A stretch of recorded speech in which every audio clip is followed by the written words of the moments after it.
મંડે mark pizza Rajiv મનિયારના પ્રણામ અને જય જિનેન્દ્ર મિત્રો, દરેક જગ્યાએ આજકાલ પિઝા વેચાય છે તો મને પિઝાના ઇતિહાસ વિશે થોડુંક શોધવાની ઈચ્છા થઈ. ઘણા સમય પહેલા 1889માં ઇટાલીના મુખ્ય શહેરોમાંના એક નેપલ્સમાં રાફેલ નામનો એક નમ્ર બેકર રહેતો હતો. રાફેલની એક નાની દુકાન હતી જેમાં ગરમ બ્રેડ, કેક અને વધુ મહત્વપૂર્ણ આશાની મીઠી સુગંધ આવતી હતી. તેની બ્રેડ અને કેક ખૂબ જ પ્રખ્યાત હતી અને લોકો તેને ખૂબ જ પસંદ કરતા હતા. એક ઉનાળાની સાંજે એક સંદેશવાહક દોડી આવ્યો અને બોલ્યો, આવતીકાલે રાણી સાહિબા પોતે નેપલ્સની મુલાકાતે આવી રહ્યા છે. શહેર ઉત્સાહથી ગુંજી ઉઠ્યું.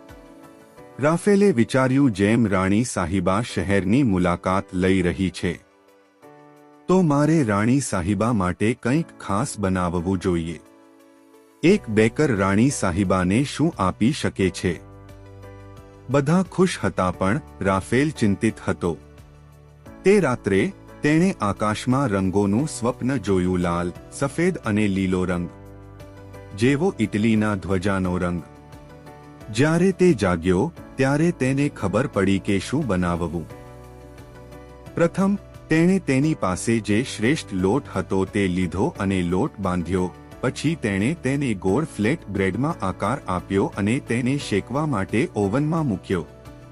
એકવાર તે બેક થઈ ગયા પછી તેણે ટામેટાની ચટણી પાથરી, તેના પર નરમ મોઝેરેલા ચીઝ છાંટી, તેના પર ટામેટા અને તાજા તુલસીનો છંટકાવ કર્યો.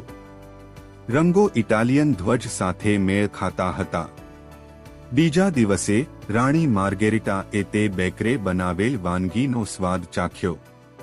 તેની આંખોમાં ચમક આવી ગઈ. તે બોલી, આ કોઈ સામાન્ય બ્રેડ નથી, આ આનંદની ભેટ છે.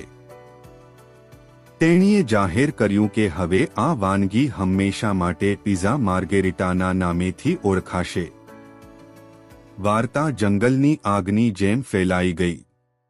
ખલાસીઓ આ રેસીપીને મહાસાગરોમાં લઈ ગયા. સૈનિકો તેને યુદ્ધોમાંથી ઘરે લાવ્યા અને ટૂંક સમયમાં જ પિઝા દરેક જગ્યાએ પ્રિય થઈ ગયો. ન્યૂયોર્કની શેરીઓથી લઈને ટોક્યોના કાફે સુધી. 1950ના દાયકામાં જેમ્સ મેકલામોર, બર્ગર કિંગના સહસ્થાપક નામના એક વ્યક્તિએ પિઝા ચેઇન ખોલવાનું વિચાર્યું, પરંતુ નક્કી કર્યું કે હેમ્બર્ગર વેચવું વધુ સરળ પડશે.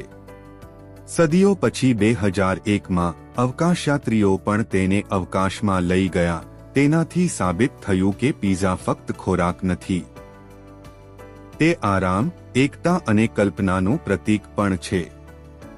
મિત્રો, 9 ફેબ્રુઆરી રાષ્ટ્રીય પિઝા દિવસ તરીકે ઉજવવામાં આવે છે.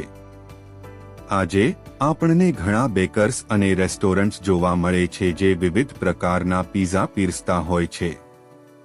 પિઝા આપણને શીખવે છે કે એક બેકરના સ્વપ્નની કલ્પના દુનિયાની પ્રિય વાનગી બની શકે છે.